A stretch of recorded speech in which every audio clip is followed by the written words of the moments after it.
Ever wonder why countries act the way they do? Like on the world stage, Mm-hmm. why some become allies while others, Right. clash? Yeah. Well, today we're diving deep into geopolitics. Oh, yeah. It's It's exciting. it's that fascinating mix of Yep. geography, power, Huh? and strategy that helps explain global events. It's like having X-ray vision All right. for understanding international relations. Artifactly. You start to see the Yeah. hidden Yeah. Like motivations it's a whole and the ripple effects another level. of seemingly isolated events. Okay, so our guide for this deep dive Right. is a selection of chapters from Geopolitical Dynamics, the forces shaping the modern world. Wow. Don't No. worry, Okay. we won't be getting lost in academic jargon. Oh, good. No, no, no. Okay. We're here to extract those golden nuggets I like and them. see how they connect to the world that you and I live in. Right. Right? Yeah.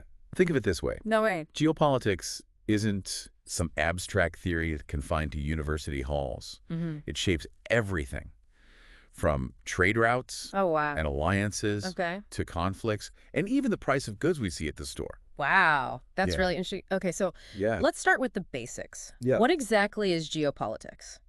Right. I mean, it's got to be more than just Yes, looking at maps and borders, right? You're absolutely right. Okay. Geopolitics is about understanding how geography, Mm-hmm.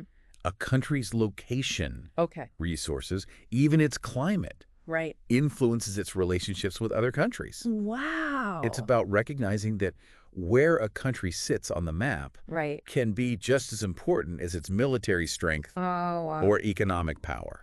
Okay, I'm starting to see the bigger picture here. Right. Now, the book talks a lot about the history of geopolitical thought. Yeah. And some of these early thinkers Yeah. had some pretty intense ideas. They did. Like almost predicting the future intense. Absolutely. Us- Oh, yeah. Take Friedrich Ratzel, for example. Okay. He came up with this idea of Lebensraum, Lebensraum. living space, Right. arguing that states are like organisms that need room to grow. Wow. Right. So like they need to expand. Exactly. Not thrive. Now, that concept was unfortunately twisted and Oh. misused later on. Right. But it highlights how geography was seen as directly linked to a nation's power. Right. And it's chilling how his ideas were later used to justify expansionist policies. Yeah. Like almost a cautionary tale about how geopolitical theories can be Right. taken too far. Exactly. Okay. Then there's Halford Mackinder Oh, okay. and his heartland theory. Heartland theory. He basically said that whoever controlled the heartland of Eurasia, Oh. basically Eastern Europe, Mm-hmm. would control the world island, The world island? and by extension, the world. Oh, wow. His ideas were incredibly influential, Right. especially during the Cold War. It's amazing how someone writing in the early 1900s could have such a profound impact on global strategy for decades to come. It is? It's pretty amazing. It kind of makes you wonder if anyone today is Yeah. having similar aha moments that will shape the future. That's a fascinating question. It is. And while we're on the topic of influential figures, Okay. we can't forget Alfred Thayer Mahan. Uh-huh. He was all about sea power, Sea power. arguing that control of the seas was crucial for global dominance. So even in today's world, with all the talk of cyber warfare and Yeah. space exploration, Yeah. his ideas still hold water, right? They do. I mean, look at all the tension over Yeah. shipping lanes and strategic naval bases. You hit the nail on the head. I did. Mahan's theories are still relevant today Okay. because maritime trade routes remain critical Oh. for global commerce Right. and resource transportation. Yeah, makes sense. It's a reminder that even as technology evolves, Mhm. basic geopolitical principles Yeah. can endure, Okay, so we've got these big thinkers. Yeah. laying the groundwork for how we understand geopolitics. All right. But how do countries actually use these ideas? Right. What are the tools in their arsenal? That's where the rubber meets the road. Okay. And we start talking about concepts like soft power Okay. and hard power. All right. So soft power, hard power. Think of them as two different approaches to Right. getting what you want on the world stage.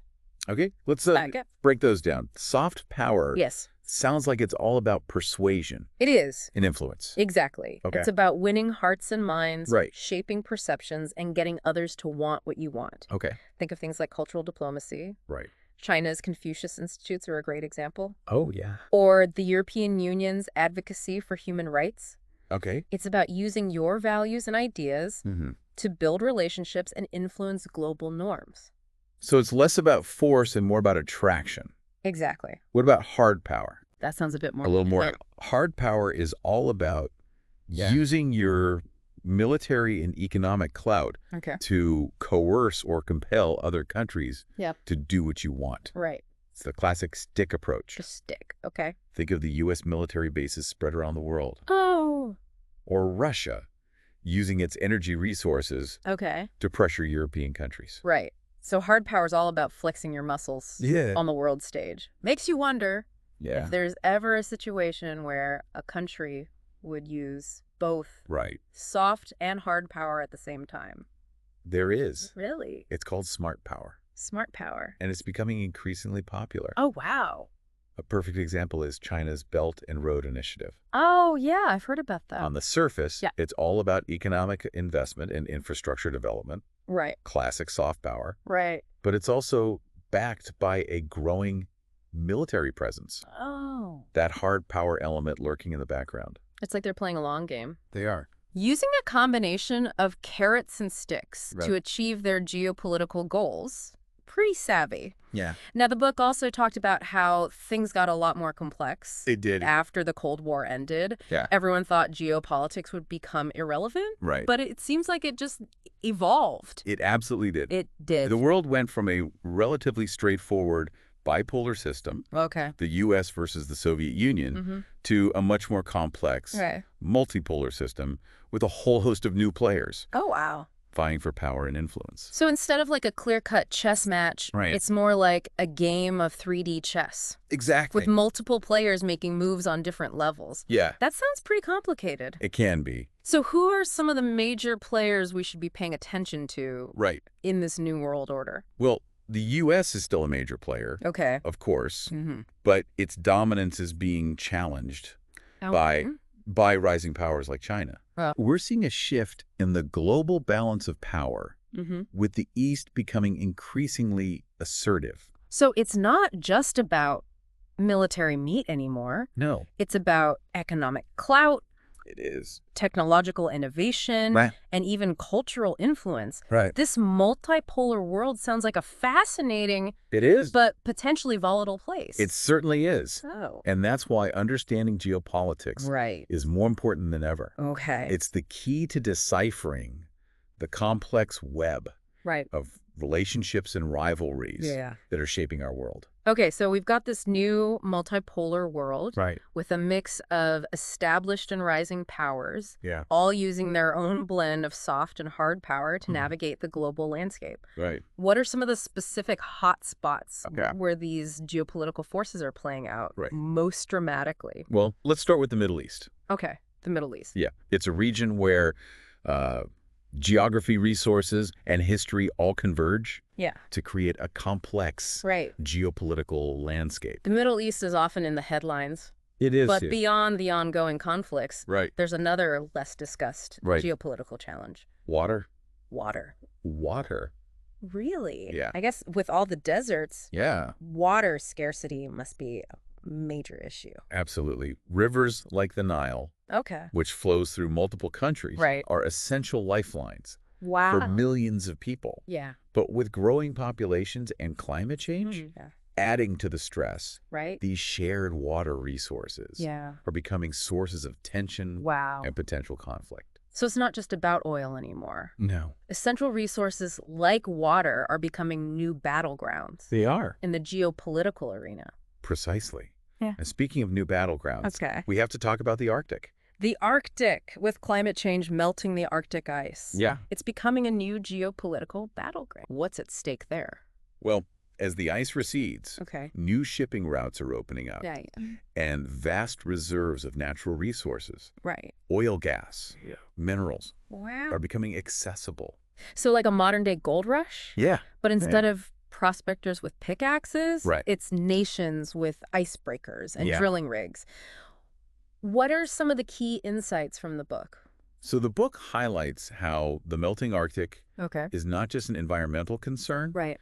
but a geopolitical game changer. Ah, game change. It's creating new opportunities for cooperation, Okay. but also new potential for conflict Right. as countries assert their claims and jostle for position in this strategically important region. And then there's cyberspace. Yes. It feels like every day there's a news story about Yeah. hacking, data breaches, Right. or election meddling. how does cyberspace fit into Right. this whole geopolitical puzzle? Cyberspace has become the newest and perhaps most complex battleground Oh, wow. in geopolitics. Really? States and non-state actors alike Right. are using it to spy on each other, spread disinformation, Right. steal intellectual property, Wow. and even disrupt critical infrastructure. It's almost like the Wild West out there. It is. No clear rules, and everyone's trying to stake their claim. Right. What are some of the biggest cybersecurity threats? Well, one of the most concerning trends is the rise of state-sponsored cyber attacks. Oh, wow. We're seeing countries like Russia, China, North Korea, and Iran Right.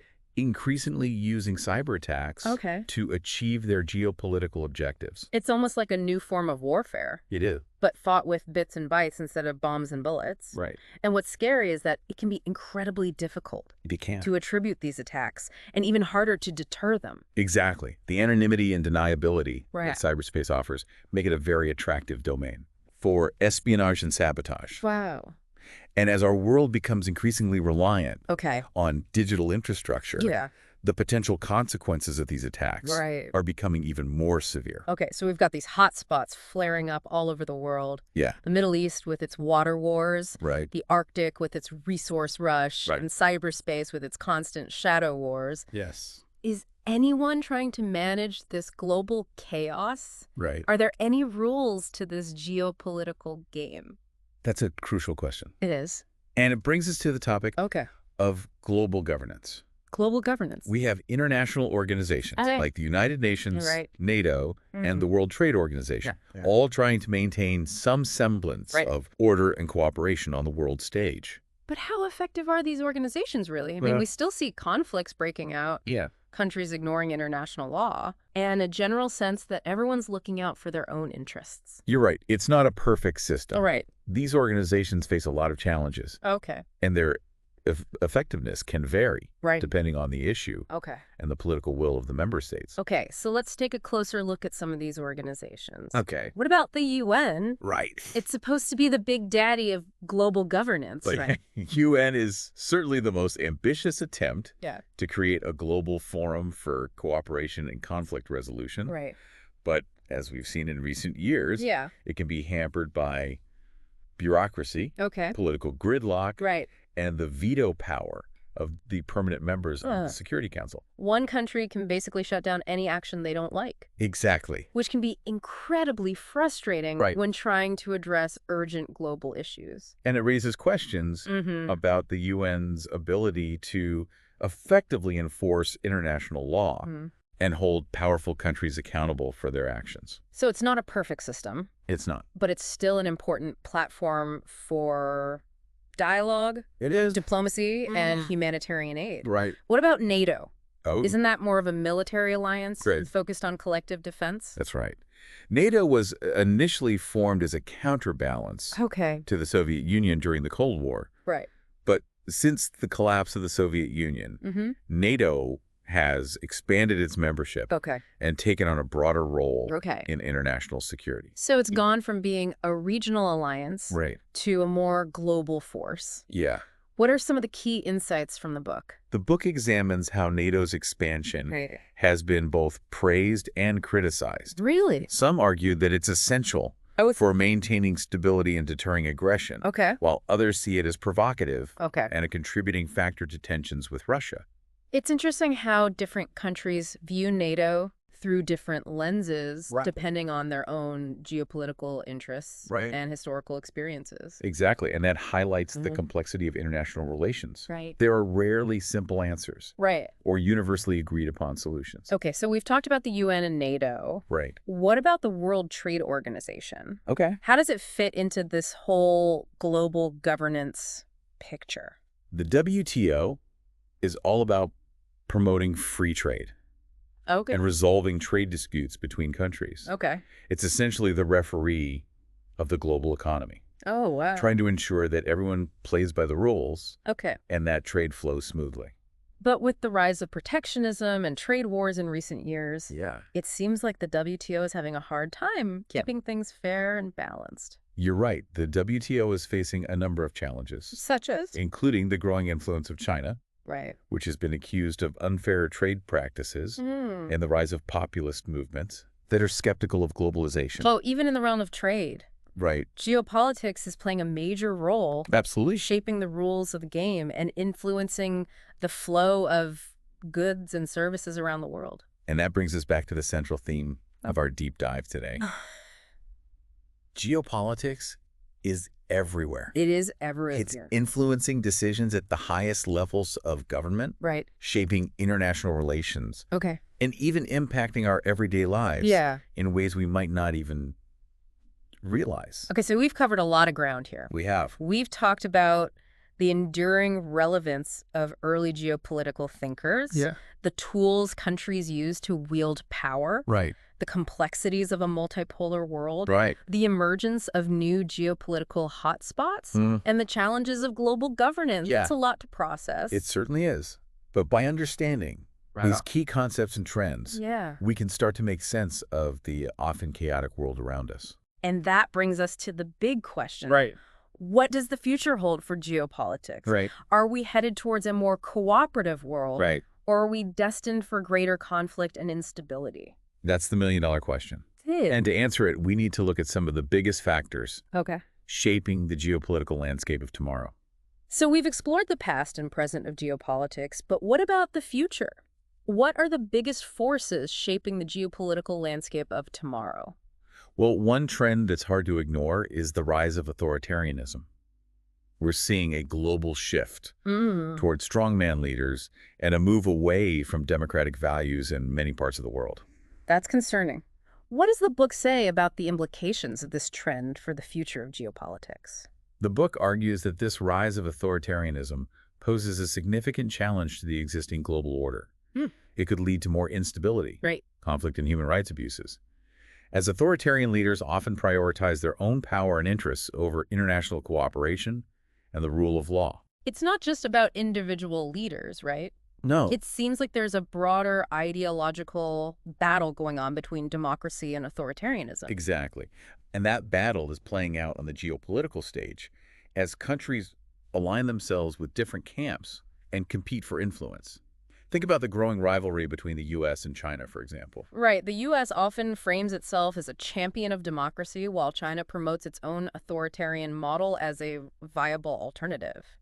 It feels like we're entering a new era of great power competition, but with a much more ideological dimension. That's a very insightful observation. Yeah. This rivalry is about much more than just economics or military power. It's about competing visions for the future of global governance and the values that will shape the 21st century.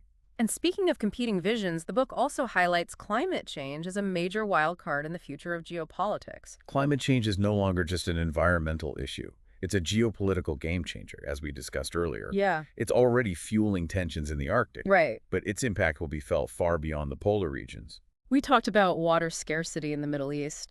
How else might climate change reshape the geopolitical map? Well, as temperatures rise and weather patterns become more extreme, we can expect to see more competition for scarce resources, like water and arable land. This could lead to conflicts within and between countries, particularly in regions that are already politically unstable. And it's not just about resources, right? Right. Climate change is also going to displace millions of people, creating a wave of climate refugees seeking safety and opportunity elsewhere. Exactly. Yeah. Imagine the geopolitical implications of mass migrations, strained resources, and increased competition for dwindling opportunities. It's a recipe for instability and conflict on a global scale. That's a pretty bleak outlook, honestly. But I'm trying to hold on to some optimism here. Are there any bright spots in this otherwise stormy forecast? Can those international organizations we talked about earlier step up and help us navigate these challenges? That's the hope. But it's going to require a significant shift in thinking and a willingness to adapt to this new geopolitical reality. So what would that look like? How can those organizations become more effective in addressing these complex global challenges?